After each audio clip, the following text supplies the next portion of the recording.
या स्टूडेंट इस क्वेश्चन को अगर हम देखते हैं तो इसमें कहा गया है कि two ideal batteries of EMF V1 and V2 and three resistance R1, R2 and R3 are connected. The current in the resistance R2 would be zero if, यानी कह रहा है कि इसमें करंट जीरो होगा अगर, अब अगर मैं यहाँ पर कुछ कुछ ऑप्शन है, पहला है V1 is equal to V2 और R1 R2 R3 तीनों आपस में इक्वल हो, V1 is equal to V2 R1 और R2, ये सारे रिलेशन दिए हुए हैं बेसिकली। तो अगर हम इसको सॉल्व करना चाहें तो देखिए इसके लिए क्या करेंगे। सबसे पहले हम एक काम करते हैं, इस पॉइंट का हम नाम रख देते हैं, this point is let say A and this point is let say B, ठीक है।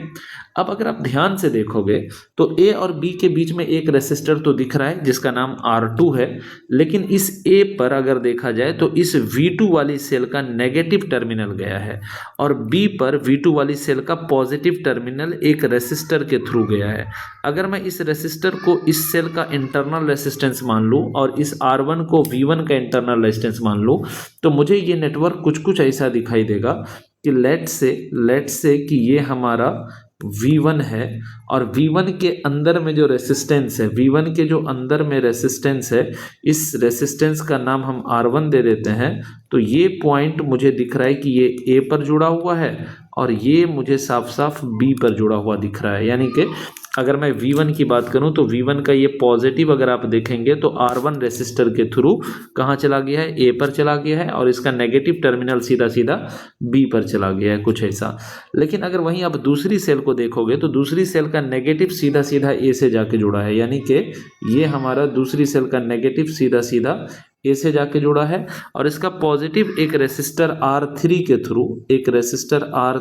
थ्रू बी पर जाके जुड़ा है और ए और बी के बीच में हमारा एक रेसिस्टर है जिसका नाम क्या है, तो R2 है। ये नेटवर्क कुछ ऐसा दिख रहा होगा। अब देखिए इसमें क्या करना है ना कि इसको बस इतना करना है कि ये रेसिस्टर R1 को, जो कि हम इसका इंटरनल रेसिस्टेंस मान के चलेंगे, इसको आप इधर दिखा दो या इधर दिखा दो, इससे कोई फर्क नहीं पड़ेगा, ठीक है। तो हम इसको एक काम ये कर सकते हैं कि थोड़ा सा अपनी सर्किट को बेहतर करने के लिए मैंने ये पॉजिटिव लिया और यहाँ पर दिखा दिया क्या कि ये R1 है और इसी तरीके से ये नेगेटिव और ये पॉजिटिव यहाँ पर दिखा दिया क्या है, ये R3 है और ये दोनों एक तरफ तो चला गया कहाँ, ये A पर, और एक चला गया कहाँ, B पर, और A और B के बीच में एक रेसिस्टर R2 है। अगर आप इस सर्किट को ध्यान से देखो तो आपको पैरेलल में दो सेल कनेक्ट किया हुआ दिख रहा होगा, एक ये सेल है और एक ये सेल है, जिसमें एक का इंटरनल रेसिस्टेंस R1 है और एक का इंटरनल रेसिस्टेंस R3 है और हमें R2 में करंट जीरो चाहिए। तो इसमें करंट जीरो तभी हो सकता है, करंट जो होगा, करंट in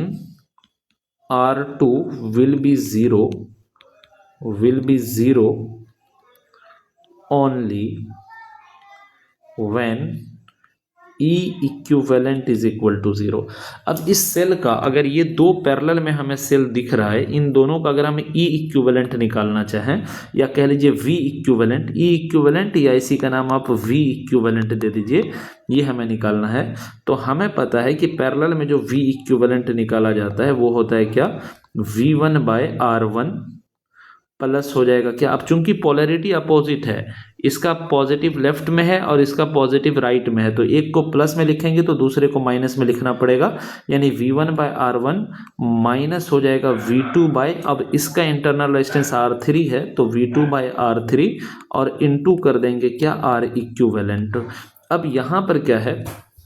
कि V इक्विवेलेंट को हम जीरो करना चाह रहे हैं, तो V इक्विवेलेंट को जीरो करने का मतलब है कि जीरो इज इक्वल टू हो गया क्या, V1/R1 माइनस हो गया क्या, V2/R3 और इनटू क्या हो गया हमारा R इक्विवेलेंट। अब ये R इक्विवेलेंट उधर जाएगा तो जीरो हो जाएगा, तो finally we can say zero is equal to हो जाएगा V1/R1 माइनस हो जाएगा V2/R3 और कायदे से हम कह सकते हैं कि V1/R1 इज इक्वल टू हो जाएगा क्या, V2/R3 के। यानी ये हमारा कंडीशन आ गया कि अगर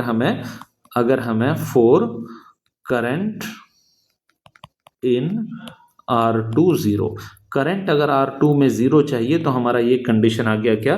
V1/R1 is equal to V2/R3, यानी ये कंडीशन फुलफिल होना चाहिए, V1/R1 is equal to V2/R3। R3। ठीक है, अब देखिए ऑप्शन फर्स्ट को अगर आप देखेंगे तो यहाँ पर V1 बराबर V2, ठीक है भाई, V1 और V2 को बराबर मानेंगे तो जैसे ही हम V1 और V2 को इक्वल रखेंगे तो हमारा R1 और R3 भी आपस में इक्वल आ जाएगा, ठीक है ना, क्योंकि V से V कटेगा, R1 बराबर R3 आ जाएगा। तो ये ऑप्शन हमारा R2 कुछ भी हो उससे कोई फर्क नहीं पड़ता, इससे कोई फर्क नहीं पड़ता, हमारा R1 R3 तब इक्वल आ जाएगा और इस हिसाब से ऑप्शन फर्स्ट जो है हमारा वो सही हो जाएगा। ठीक है,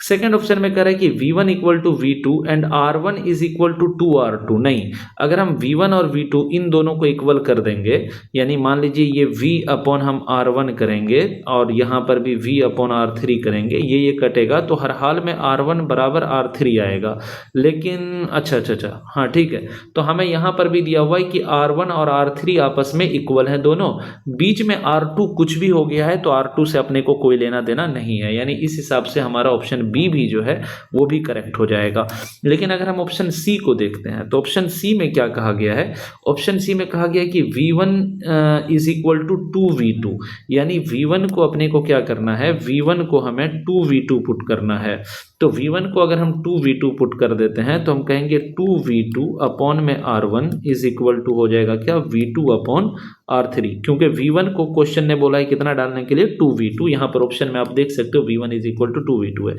तो यहाँ पर अगर हम इसको सॉल्व करेंगे तो इससे ये कटेगा, तो वी कैन से R1 is equal to 2R3 आएगा। लेकिन हमें यहाँ पर 2R1 is equal to R3 दिया हुआ, यानी उल्टा दिया हुआ, यानी ये ऑप्शन हमारा कहीं से भी करेक्ट नहीं हो सकता। और अगर हम ऑप्शन फोर्थ को चेक करते हैं तो हमें ऑप्शन फोर्थ में जो दिखाई देता है वो क्या दिखाई देता है कि 2V1 is equal to V2 रखना है, यानी 2V1 is equal to V2 रखना है। इसका मतलब है कि V2 की जगह पर हमें 2V1 पुट कर देना है। तो ये V1 upon R1 is equal to V2 की जगह अगर 2V1 पुट कर देते हैं तो ये हमारा R3 आ गया, V1 से V1 कटेगा तो वी कैन से R3 is equal to 2R1। तो हमें यहाँ पर R3 is equal to 2R1 साफ साफ दिखाई दे रहा है, बीच में R2 से हमें कोई लेना देना नहीं है, यानी हमारा ऑप्शन डी भी जो है वो करेक्ट हो जाएगा। तो कहने का मतलब हमारा ऑप्शन ए भी करेक्ट है, ऑप्शन बी भी करेक्ट है और ऑप्शन डी भी करेक्ट है। ठीक है, तो ऑप्शन बी बस हम ऑप्शन सी हमारा बस गलत हो जाएगा, बाकी तीन ऑप्शन हमारे करेक्ट हैं। और इस तरीके से हम इस क्वेश्चन को कर सकते हैं। Thank you so much.